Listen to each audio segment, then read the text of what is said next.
Kabar baik akhirnya datang untuk para staf dan pemain PSM Makassar, terkait masalah finansial yang menimpa mereka. Kabar tersebut disampaikan langsung oleh salah satu pemain PSM Makassar, yakni Yaakob Sayuri yang sebelumnya lebih sering melemparkan singgungan terkait masalah gajinya sebagai pemain.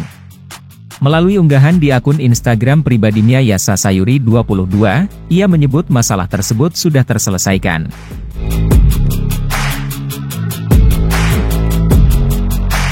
Yaakob Sayuri sendiri diketahui sebagai salah satu pemain yang paling frontal, menyinggung manajemen PSM terkait gajinya yang belum dibayarkan.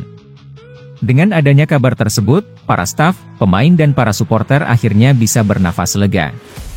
Dan kondisi PSM sendiri, perlahan-lahan mulai membaik. Sebelumnya, Yaakob Sayuri lagi-lagi melemparkan singgung untuk manajemen klub yang saat ini ia bela itu. Yaakob kembali menyinggung masalah penunggakan, atau gajinya sebagai pemain yang sampai saat ini belum ia dapatkan sama sekali.